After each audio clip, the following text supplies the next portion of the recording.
The president of Goldman Sachs recently said that the big banks are doing God's work. Apparently, God's a criminal. Hey,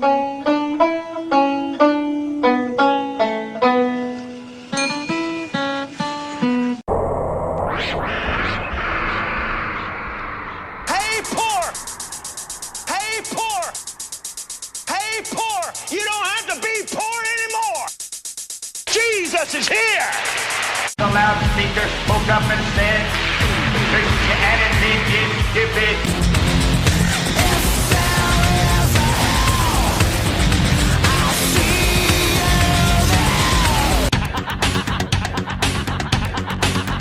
This is the Atheist in the Trailer Park Podcast. I'm your host, Tucker.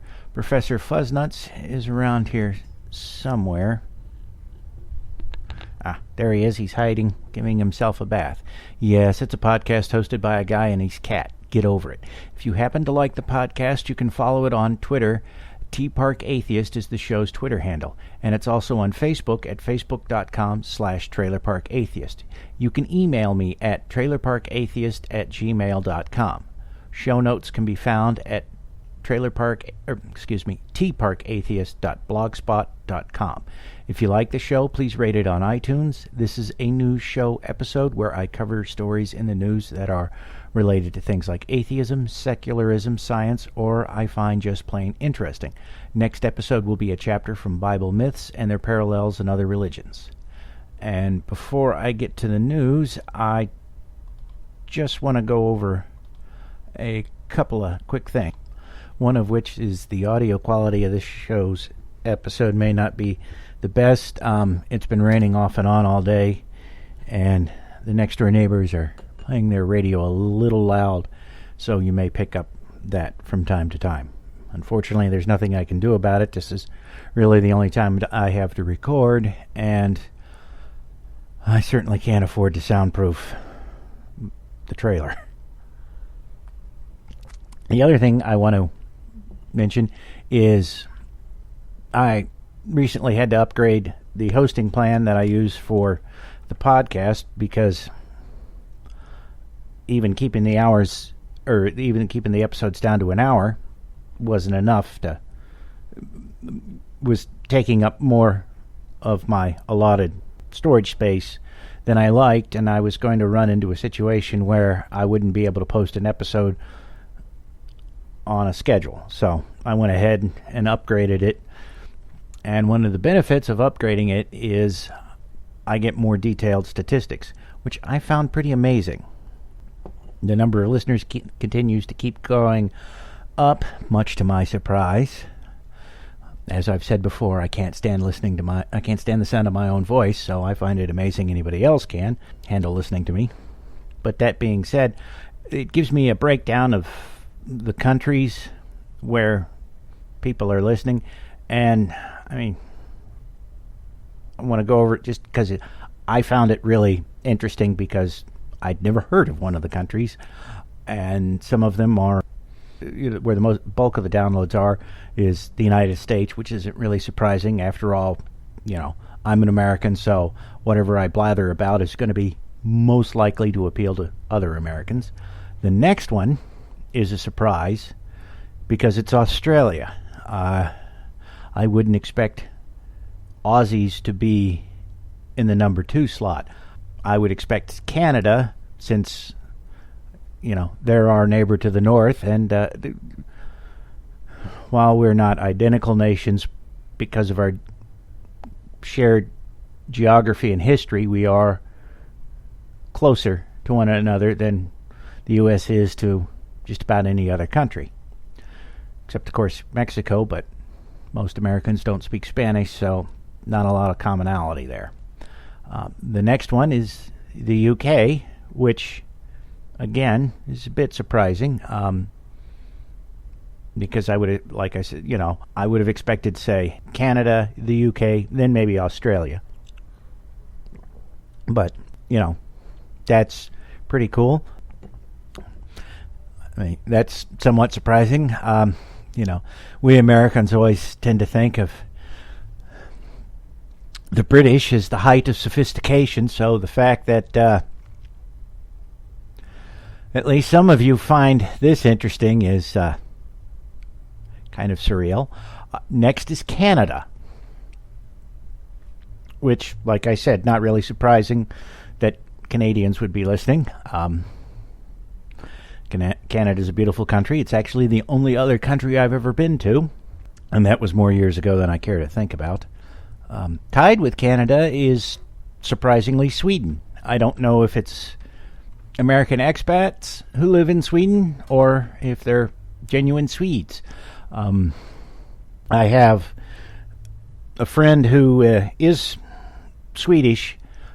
He and I correspond because of a club a car club that we both happen to be in, and we discuss not just automotive related things, but also politics, etc., etc.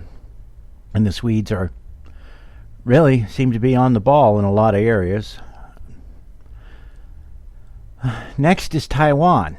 Again, is it expats or native Taiwanese? I don't know. But I think that's pretty cool. Kind of surprising.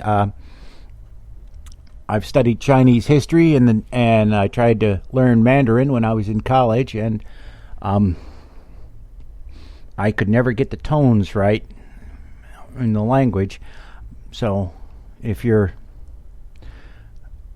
listening to this podcast to help you with your English, I'm impressed that you're able to learn another language, but I'm probably not the best person to try to learn English from. Next is Denmark, which, again, I've no way of knowing if it's expats or people who are native Danes who are listening for whatever reason. It's just kind of surprising. Next is Malaysia, which, that's sort of surprising. I don't know about the politics of Malaysia, but I think this might be a little risky for somebody there to listen to. If list at risk, keep your head down, okay? The next country is the one I'd never heard of, and I am going to do my best to try and pronounce this correctly. Burkina Faso. And it's a West African nation, which, like most Americans, I'm ignorant as fuck about the rest of the world, so it's not really surprising I'd never heard of it. But I am a little more up on the rest of the world than many Americans. I did work for a sat phone company years ago, and we shipped phones to people who were going all over the world. But I have never heard of Burkina Faso. So, whoever you are out there listening to me, greetings. I am actually trying to have, I know several of the episodes I haven't done news related to the developing world. It is awfully fucking hard for me to find that kind of shit here in the States. I'm in talks with one nonprofit organization, the Foundation for Beyond Belief, who they're supposed to help me get information, because it really bothers me because of how things are in the developing world, with people not being able to do, to pull themselves up, and not having the aid to pull themselves up. If you will forgive me for blathering on as like an idiot who doesn't know diddly about really much of anything. Not as a kid, but, when I became a machinist, one of the things that got me into machining was I found this catalog. Unfortunately, the company is no longer in business, that published the catalog and the books, but they had all these books that were written in the late 1800s and early 1900s that, like one of them's called The Boy Mechanic, and it's a collection of magazine articles from that era that talk about things you can do around the house, neat stuff like how to build your own oven, how to build your own bicycle, just different things. And I always found it fascinating because they had some of the stuff is things that in modern society we don't have commonly laying around anymore. Nobody in the U.S. can get a hold of asbestos easily. And who the hell wants to make their own oven when you can go to the store and buy one that won't burn your house down? But there were all kinds of things that, there's a what they called a flymobile, which was a pedal-powered car that had a flywheel in it to act as an inertial weight to keep the car rolling, so you didn't have to pedal as much. And they showed, it's built out of wooden crates and some bike parts and things like that, which wouldn't be too terribly hard for anybody in the U.S. to build, but never would have occurred to me. And I can remember reading an article about some guy somewhere in Africa, and I can no longer find the story because it's not the news site that hosted the story has taken the story down. But it was a guy in Africa who was taking old cars and beating them into helicopters. It fucking never would have occurred to me. And it's just like, I have no idea of how that kind of information can be gotten to as many people as possible in the developing world, because there doesn't seem to be any central clearinghouse for that. Maybe there is, and it's just in a language I don't speak. I don't know. So I want to do that because, for centuries, Christian missionaries have gone to the developing world, and instead of giving people actual aid, they've just handed them Bibles. And, if in some small part I can help to reverse that, I'm happy for it. And the final country is Nigeria. And I just want to say that I've heard of that. I frequently get letters from members of your royal family. No, just kidding. That I know there's scams, and I know that they're a minority of individuals. I guess that's enough narcissistic blathering on my part. Like I said, I just thought it was cool because, I learned something new. All right, let's get to the news. Okay. This first story comes from Think Progress.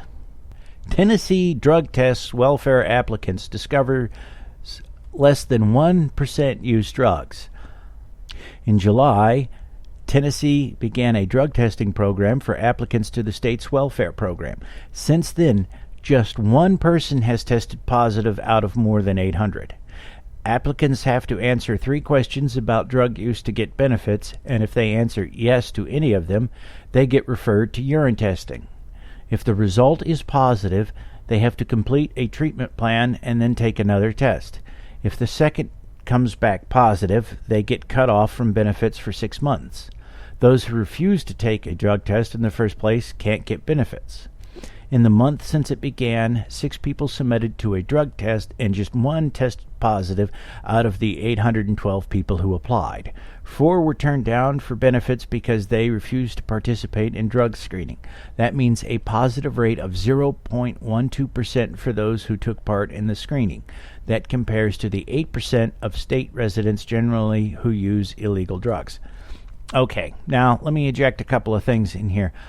They don't mention anything about what those 3 questions might be. And quite possibly they're probably, have you ever used illegal drugs? Do you know anyone who's used illegal drugs? And have you ever been arrested for using illegal drugs? So, okay, the first 2, you can just say no. The last one, if you lie on that, then they'll find out and you'll be screwed. But I don't know if those are the questions, but it's just like, you've got to be shitting me. We're wasting money on this. And I really dispute the 8% of the state residents using illegal drugs. If that's the case, then I must have met all of them. Because Tennessee doesn't have a very large population. We're around 7 million people.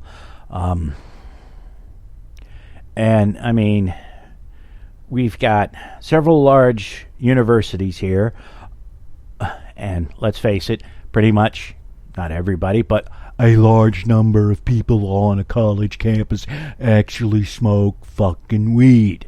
You know, we've had huge problems with meth in some areas of the state. Not just meth labs, but, you know, people using meth. So I'm going to call bullshit on that 8% figure. And we're not even going to get into the whole issue of whether or not weed should be legalized, since the answer is fairly screamingly obvious with what's been going on in Colorado and Washington State and all the benefits they've seen from legalized weed there. To go on to later in the article, yet a chunk of the program money is being used now to administer these costly drug testing regimes.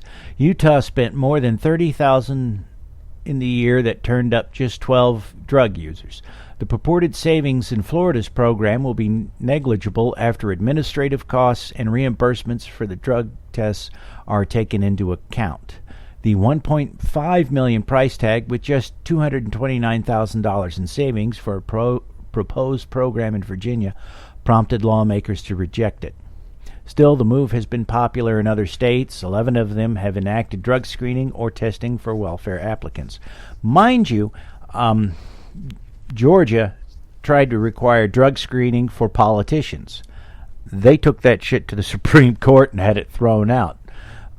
So it's okay to drug test poor people, but not okay to drug test politicians. And I guarantee you no CEO of a Fortune 500 company had to take a piss test before he got that job, which is just fucking bullshit. And, you know, really, I think we'd all be better off if they gave politicians IQ tests rather than worrying about giving poor people drug tests. But that's just my opinion. I'm an idiot who lives in a trailer park, so I don't know shit. This next story comes from Pathos.com, the friendly atheist blog. And again, it's dealing with Tennessee. Tennessee governor proclaims August 10th, 2014 as Day of Prayer over students across Tennessee. Tennessee Governor Bill Haslam, and let me just stop right here because I want to inject something. Bill Haslam and his brother co-own, or at least used to co-own. I think Haslam had to put his share of the company in a trust when he became governor, but I could be mistaken on that. A chain of gas stations called Pilot. And Haslam's brother just had to pay out something like $80 million or $90 million in fines because he was ripping off his customers. So Haslam probably got some ethical issues going on there. I'm fairly certain that people, that he had to have known something about it. And they have emails from people inside the company saying, yeah, we're screwing these bastards. It's not one of those cases where you can argue that, well, it was a rogue person and nobody else knew about it. No, it was essentially an unwritten company policy. And the only reason it was unwritten was because they never put it in a document that they handed to the customer.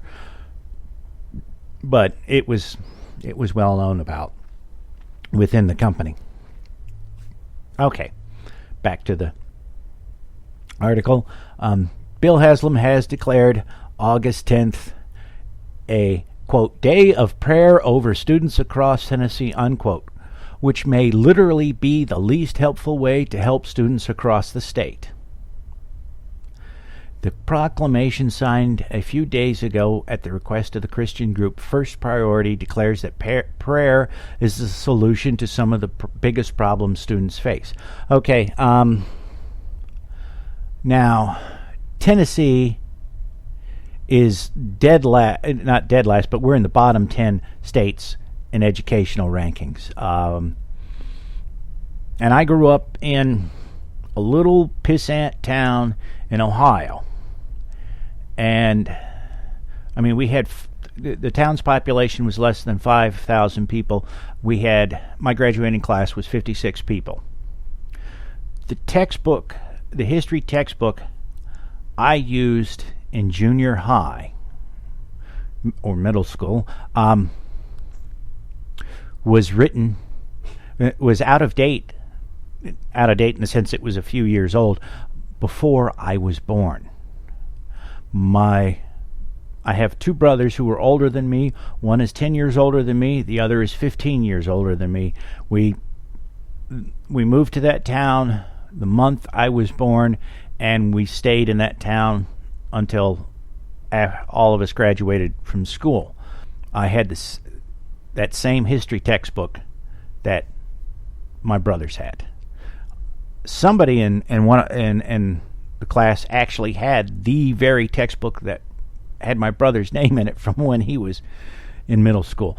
That's how bad it was. And I can tell you, having gone to universities in Tennessee, that I got a vastly superior education to what they get here, just in casual conversations with people. The fundamental things that you would expect them to know, like what fucking country Hitler lived in, for example,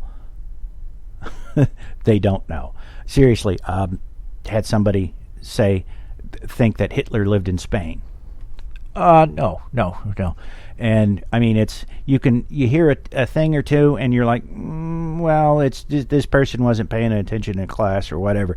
But you sit in the classrooms, you see all these people, and you see some of the things that go on in the classrooms with the professors, and you read the articles in the paper about what goes on in the schools, and you quickly realize that there is a huge problem with education in this state.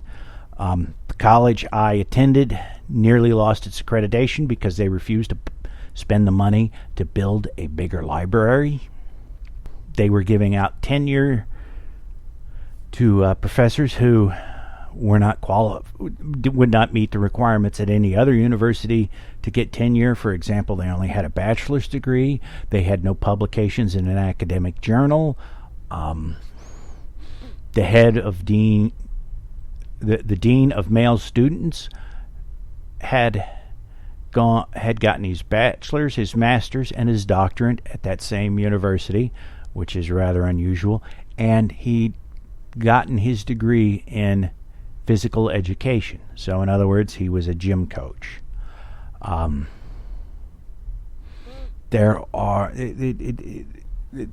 It is amazing the kinds of problems that they have in the educational system down here.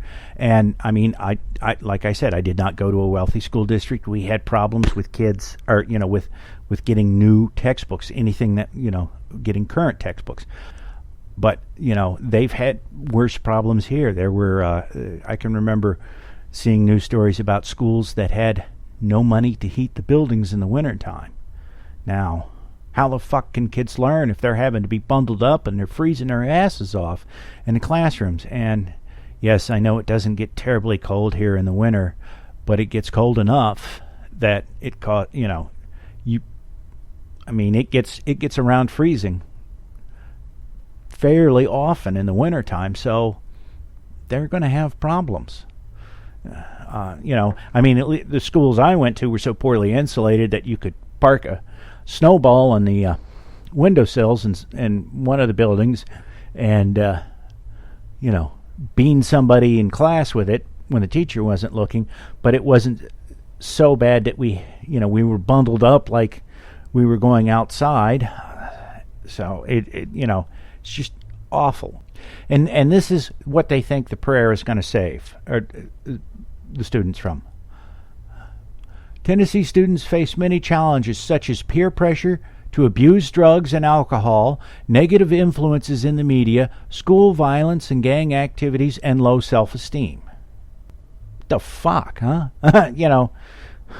How about they talk about the fact that they have unqualified teachers. They have a brain drain of teachers. Tennessee's teachers are fairly low paid, and there was a huge scandal some years back because teachers were leaving the state in droves because they said, we can make way more money in another state than we can in Tennessee, and it doesn't matter that the cost of living is higher in that other state, we still come out ahead. So, and I mean, you will forgive me, but this is going to be a bit of a blather episode, and I'm going to tell a story that I wouldn't have believed if I hadn't lived here and met the people involved.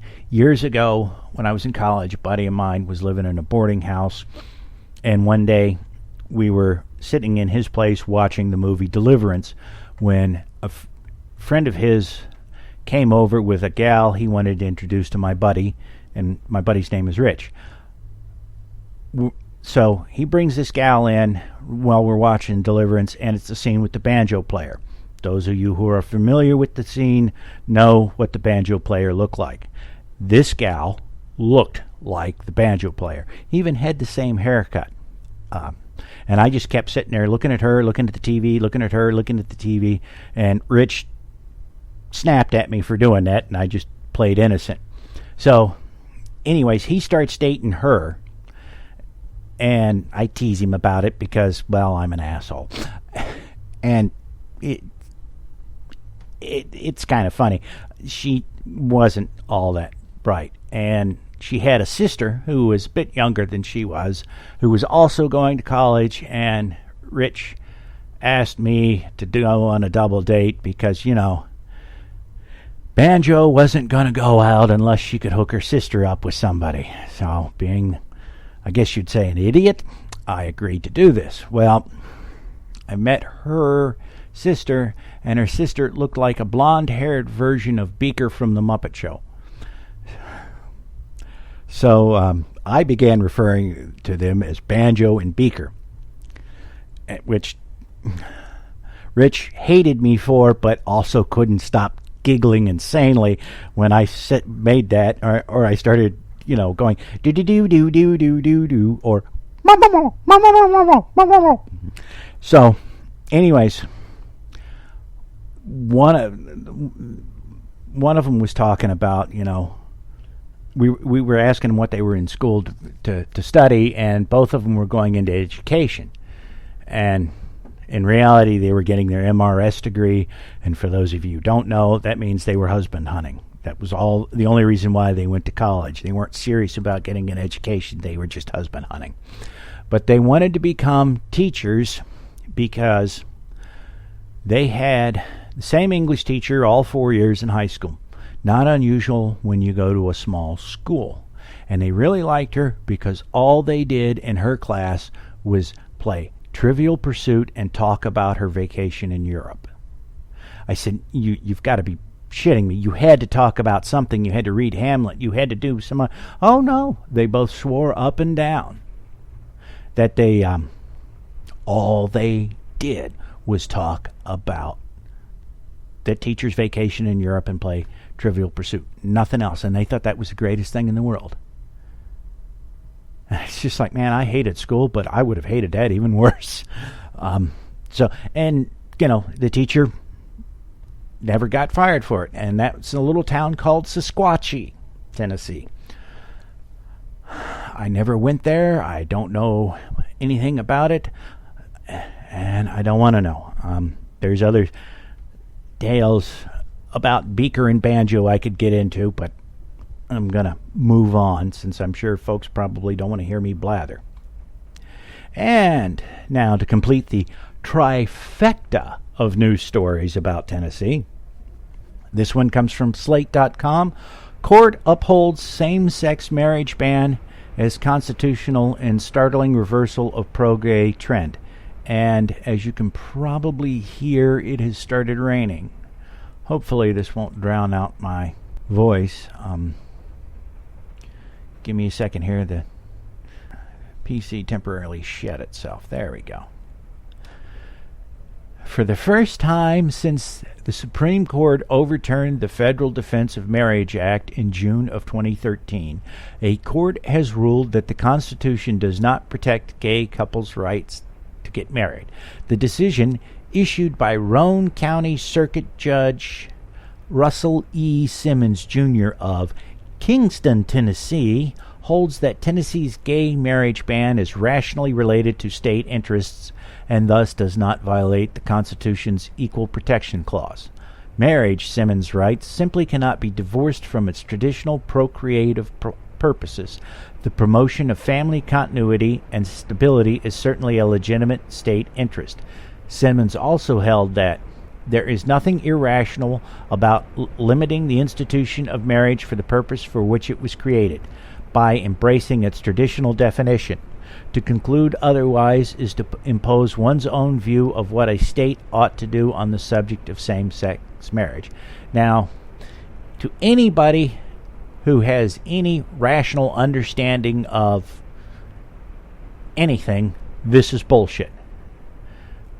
Because, and it's regardless of what you think state. It's regardless of whether or not you think gay marriage should be legal.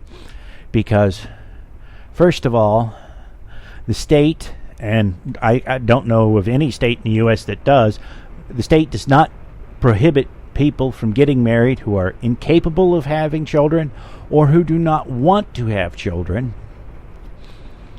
So, already, if you're going to allow those individuals to get married, then you have no justification for blocking people of the same sex from getting married if your justification for allowing state-sanctioned marriage is that it encourages procreation and providing a stable environment in which to raise children. I mean, if that's its sole purpose, then people who are infertile, whether because of disease or they've been sterilized or they're too old, or people who don't want to have children, there's no reason for you to allow them to be married. If all you're trying to do is ensure an environment to take care of children, and you want to encourage people to have children, there's no reason to allow anybody other than fertile adults who've said we're going to have children to be married. But of course, the state doesn't do that. The state doesn't test people to see if they're fertile. The state doesn't ask people if they plan on having children. They let heterosexual couples get married. So, if an idiot like me can figure out that argument doesn't hold water, this is going to get tossed out as soon as it hits the next level of court, and which it obviously is going to. I mean, this thing is going to have to end up at the Supreme Court, and, well, who knows how the hell those idiots will rule. All right. And let me take a little side diversion. I can't really discuss this article because it deals with a photo essay, but I will put a link to it in the show notes. It is, come on, stupid piece of crap. It comes poignant look at life in America's trailer parks. It's got a professional photographer went around to a trailer park in Sonoma, California, and took pictures of the residents. And it's an interesting looking trailer park because, to me, some of the they don't look like trailers, they look like actual houses, but others of them look like campers and not trailers, but there are some genuine trailers there. It is slightly different than what I've experienced, but there's no cars up on blocks in these shots, but it's interesting to look at the people and see how they're living, because some of them, they're definitely not at all what you expect, and others of them are, like the Pastor Prime in the leopard print outfit with the cigarette hanging out of her mouth. But there's there's no, on this piece, there's no explanation about some of the things. I mean, there's this little, looks like a little girl. They're too young to really positively identify the gender. I mean, it could be a boy. The child is wearing a Chicago Cubs t-shirt, but again, who the hell knows? There's stuffed animals that you can see in the room. There's nothing overtly gender related in the room, and their legs are wrapped in their arms and legs are wrapped in bandages like the mummy. Let me pull up here and see. There's a link to part of it. No, there's no details. There's photos, but there's nothing. There's no detailed description about the people. Yeah, it just says, he shot it in the trailer park, but he doesn't tell you anything about the people, And there's another shot of that kid, and you still can't tell their gender, but shit, I mean, it's the child with their parents and a younger sister and a tuxedo cat. And you can see some medication bottles, but you don't know anything about that poor child. Why they're mummified in it. It's just, it's a pretty gripping photograph, because it's the faces are a combination of sadness and pleading. They haven't quite given up hope, but they are not optimistic that anything is going to get better, judging, from their expression. Of course, I don't know anything about them. That could be the look the photographer asked them to assume when he took the photo. I don't know. But, yeah, it's, they're beautiful photographs. I just wish I knew more about them. Is this a 12-year-old girl in leather pants? Well, it could be. It could be a woman who just happens to look young. You can't tell. Maybe that's appealing because you don't know anything about these people's stories, but at the same time, it just seems like you should know more about them than what you do. But since I live in a trailer park and you're listening to this podcast, I thought I'd inflict that on you.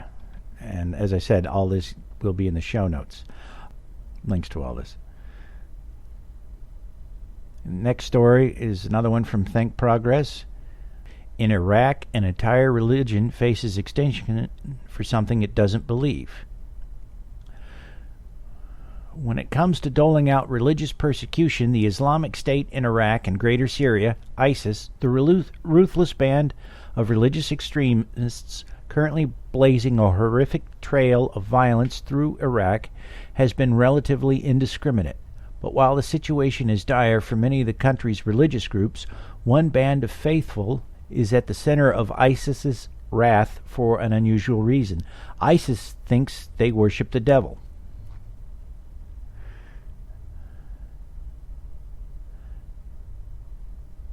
Okay, let me scroll down here just a bit to get out to the group is the Yazidis. I believe that's how it's pronounced. Yazidis.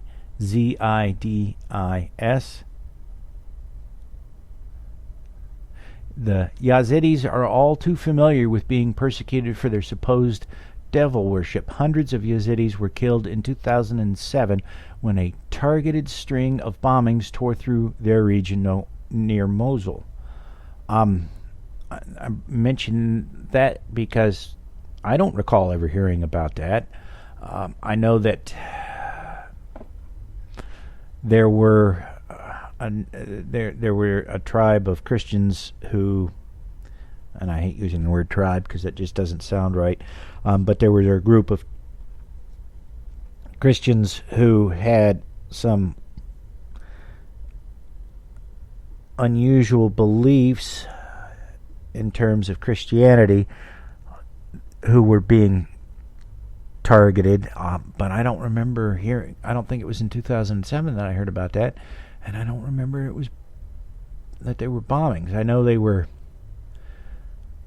because this group of Christians that I'm thinking of, I remember reading that they did not believe in circumcision. In fact, if you were circumcised, that would condemn you to hell in their belief system. And one of the things that the Muslims who were targeting them were doing was they were circumcising the men, because they knew that would condemn the men to hell, and I guess this particular sect of Muslims believed that every man should be circumcised. So that's just,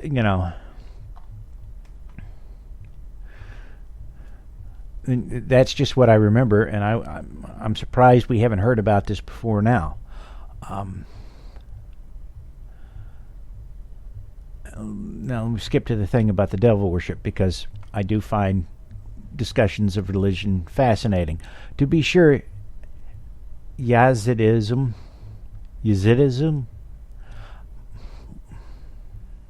I'm apologizing for butchering that, but I have no idea how to pronounce it, and no matter what I do, I sound like I'm drunk, even though I haven't had any alcohol today.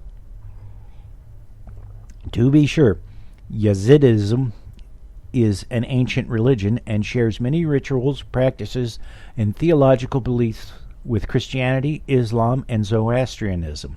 But these commonalities can be misleading, especially given that the Yazidi tradition is actually older than both Christianity and Islam. Yazidis, for instance, are monotheistic and believe that God created the world, but also that our planet is under the care of 7 angels.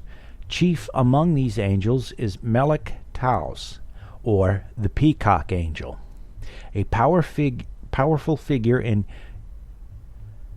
Yazidism who, like the Christian Muslim Lucifer, refused to bow to the first man, Adam, and was banished to a fiery punishment by God.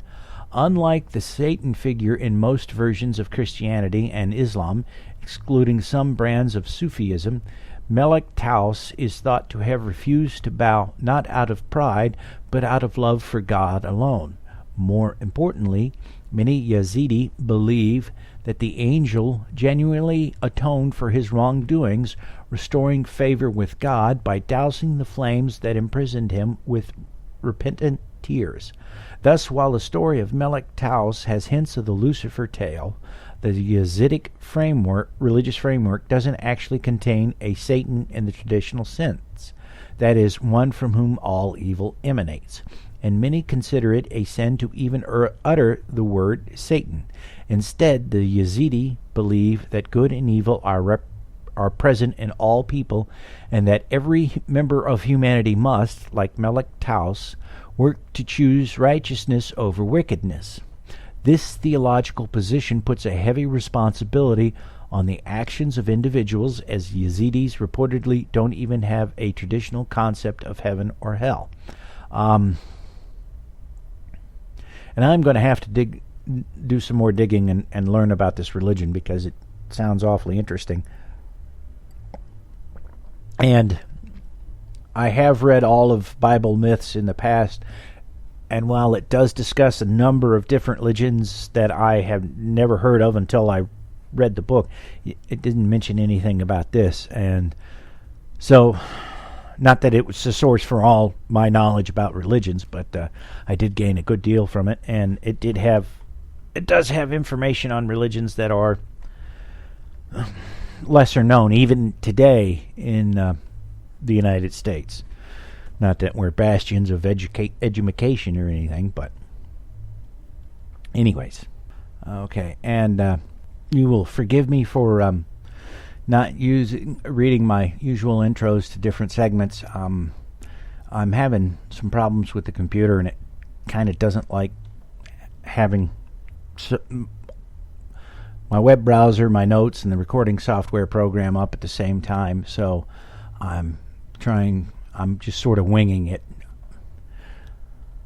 because this is the only time I know for certain that I'll be able to cut and edit the episode. I don't know what's going to be happening the rest of the week, because I have to rebuild the front steps of my deck, and I had planned on doing that today, but with it raining, I can't exactly do that.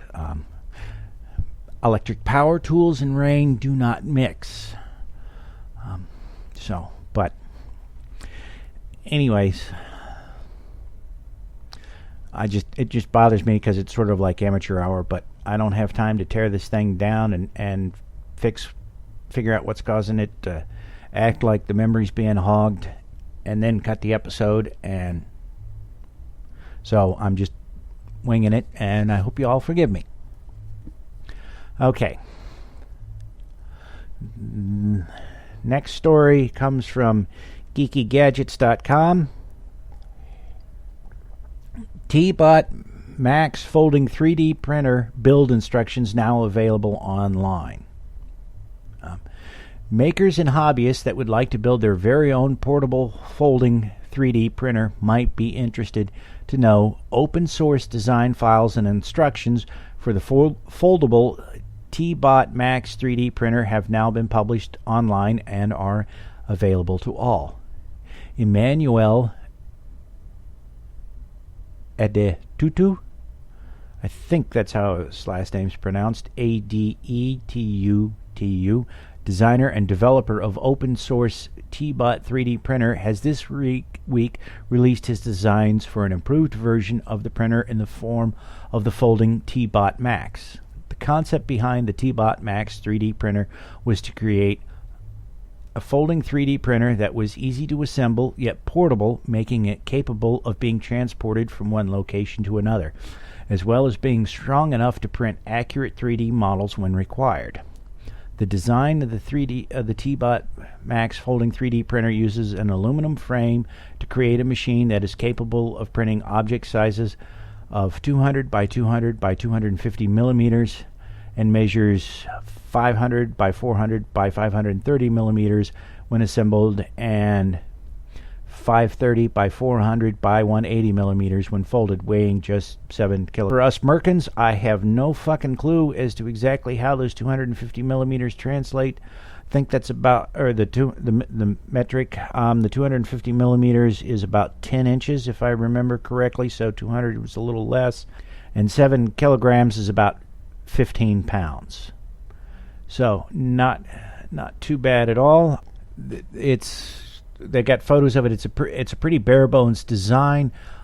The interesting thing is that a lot of places are taking, a lot of aid organizations are taking those to third world countries, because taking 3D printers to third world countries because it's easier and more economical for them to make stuff when they get there than it is to try and bring all the possible supplies. And I mean, I know they can make prosthetic arms, they can make clamps for medical, like IV lines that they sometimes need, and other things like that. And that's just with me thinking off the top of my head. I don't know if I haven't seen any recent stories along those lines, or I put them. I mean, I do know of older stories, but I try to be current. If those of you who actually do work in the developing world, or those of you who happen to find this as interesting as I do, want me to go dig up some of the older news stories on these things, drop me an email at trailerparkatheist@gmail.com and let me know, and I will be happy to dig up those older stories and cover them. I really, because It may not be news to me, but it might be news to you. So let me know. Okay. Next story comes from 3dprint.com. Park researchers move one step closer to 3D printing electronic components within objects. 3D printing will be heavily used in the future by individuals wishing to manufacture their own products, whether it is food, fashion accessories, toys, or even electronics. One day the technology will reach this inevitable point. Bill Gates once said, "We always overestimate the change that will occur in the next 2 years and underestimate the change that will occur in the next 10. Don't let yourself be lulled into inaction." According to MIT Technology Review, researchers at Park have come up with a method of placing and printing chiplets into a plastic substrate in a way that has not been done before. Okay, let me scroll down to get some. Not only does this have the potential of allowing us to create new kinds of computer devices, but it may also have some uses within the 3D printing space.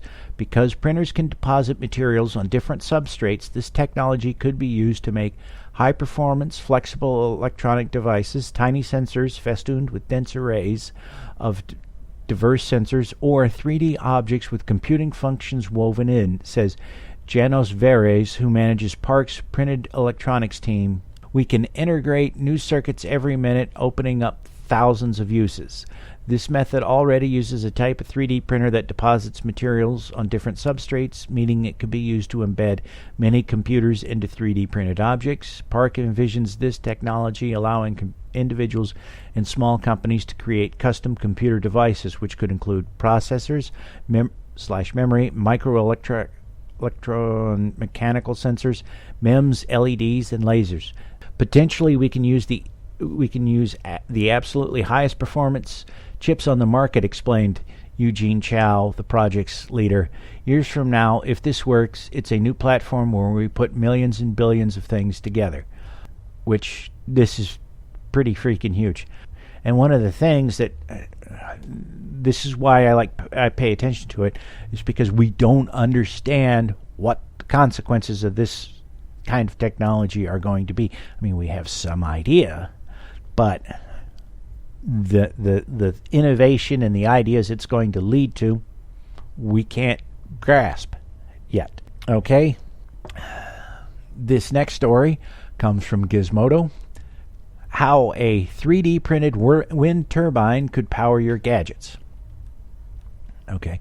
The project called Air Energy 3D, AE3D, could be discarded as another pie-in-the-sky alternative energy solution that will never come to pass. It's definitely a hard sell to developed countries who subsist on more reliable and regretfully dirtier methods of energy. But Air Energy 3D begins to make sense when you consider the far-flung regions where electricity is scarce. The project is also open source, so that would-be users can tinker with designs to best suit their needs, and with every 2,500 pounds pledged, a pre-printed AE3D kit will be donated to one energy-starved town in Africa. The team hopes to create an easily portable wind turbine that can pump out up to 300 watts of energy. Not enough power to keep your home running, but more than enough to power laptops, smartphones, and other gadgets. They hoped that the production models will be $350, which isn't too bad. I'm not quite sure how they'd be able to get it to fit, all of it to be able to fit in a smaller package, as they seem to think it will, because I think it's supposed to be backpack size. Yeah, they want to put it backpack size. And a place like Tennessee, it's not really that great because we're not known for our wind. I've seen a chart that shows places in the country to generate wind, and Tennessee is one of the absolute worst places in the U.S. for wind energy, just because of our geography. It's always funny. years ago, I dated a Vietnamese gal. I mean, she was from Vietnam and moved here when she was in her 20s. And she would always complain about how hot Tennessee was in the summer. And I said to her, but honey, you're from a tropical country. It doesn't get as hot here as it does in Vietnam. And she looked at me and goes, yes, but in my country, there's always a breeze. Here, there's never a breeze. And after that, I noticed that any time that many people from tropical countries, when they came here to the States, would always complain, it's hotter than fuck, and there's no breeze. This next story comes from Inhabitat.com. Scientists may have found 4.6 billion-year-old space dust from the beginnings of the solar system. After 8 years of analyzing samples from NASA's stardust, a team of scientists may have identified 7 microscopic specks of interstellar stardust that just might date back to the beginnings of the solar system. If confirmed, these rare dust motes would mark the first found samples of stardust from outside our solar system and could offer up valuable answers to the origin and evolution of extrasolar dust. The interstellar dust could have been created in a supernova explosion millions of years ago and transformed by eons of exposure to extreme space conditions. And I think, let me see here. I want to check. It doesn't say, but I think that may have been the one. Is that? No, that's the wrong. Let me see here. I'm trying to see. No, I thought it was the one that they tried to capture by a helicopter, but the parachute didn't deploy, and so it ended up crashing. And they thought they'd have to trash it, but they managed to get useful material. But it's not. This one actually landed successfully. Okay, but that's pretty cool. I know that a couple of months ago, they just found a star in the Milky Way that they think was formed in the same stellar nursery that our star was formed in.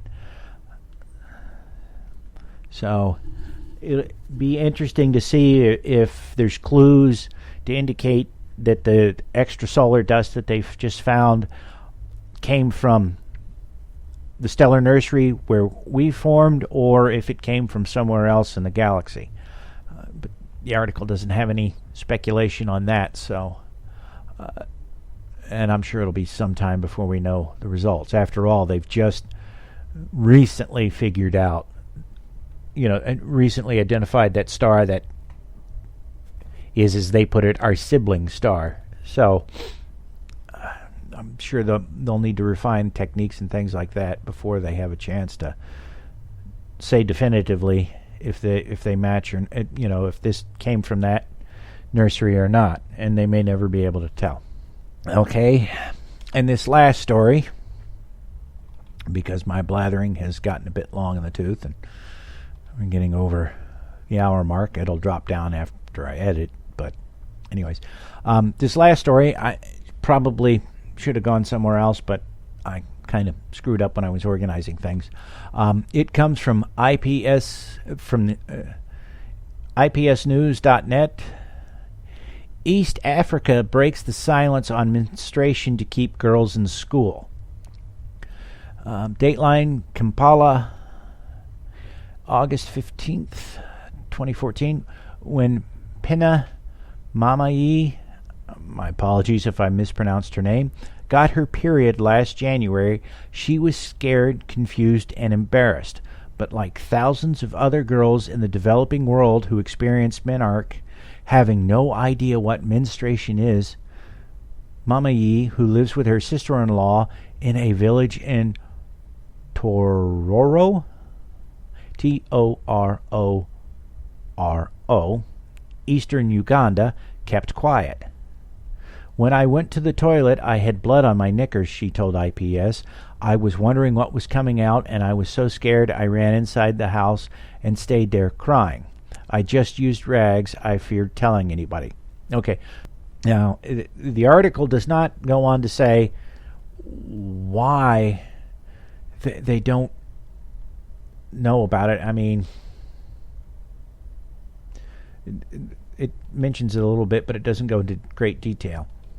Okay, the article doesn't go into the reasons why these girls don't understand that this is going to happen to them, that they're going to have a menstrual cycle.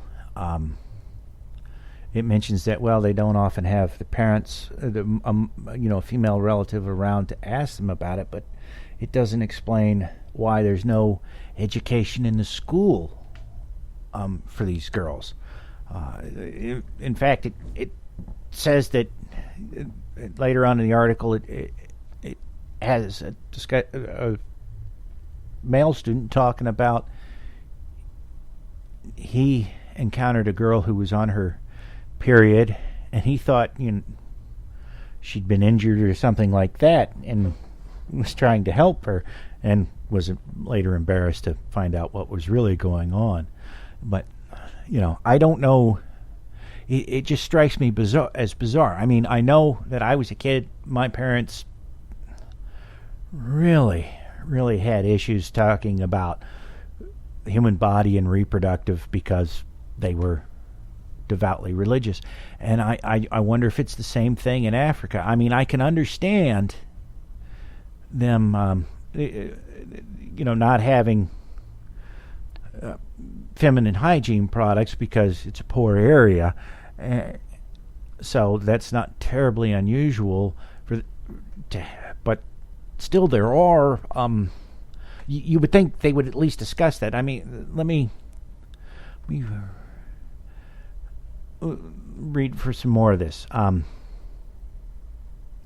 Not having access to or being able to afford disposable sanitary pads or tampons like millions of their Western counterparts, desperate Ugandan girls will resort to using the local ibikokuma leaves, paper, old clothes, and other materials as substitutes, or even, as a health minister told a menstrual hygiene management conference this week, sitting in the sand until that time of the month is over.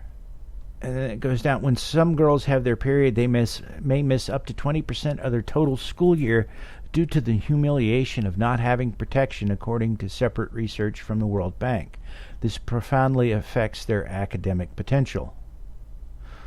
Those days when I was menstruating, I could be absent for up to 5 days a month until menstruation had stopped, recalled Miami. The United Nations Children Fund says 1 in 10 African girls skip school during menstruation. And there is it's not just obviously this isn't just a problem of poverty. There's a fundamental communication issue going on here, and I can't fathom why. Is it because that the religious nature of the society prohibits them from learning about their bodies like that? Or is there some other cultural thing? There's a book called How We Survived Communism and Even Laughed by Slavenka Draculic. She grew up in Yugoslavia, and she describes how all the women in the communist countries knew that communism was bullshit because you couldn't buy tampons or maxi pads or other feminine hygiene products in a communist country because the individuals running the running the central planning authorities were all men, so they never thought about making feminine hygiene products. And if they'd had a woman or two, that might have been different. And she describes, she's the interview I heard with her. Somebody says, "Well, what the hell do you guys use? Did you guys use?" And she says, "Well, when you were a little kid." A little girl, obviously, a little kid, you would see that people would hang these, they would never hang them outside, but in places in the house, they would have these white cloths that were discolored, that they would be washed and hung up to dry. They do it inside the house. They'd never put it outside the house. And she says, as a little kid, you see them around, but you don't know what they are. They're just something that's there, and nobody talked about them.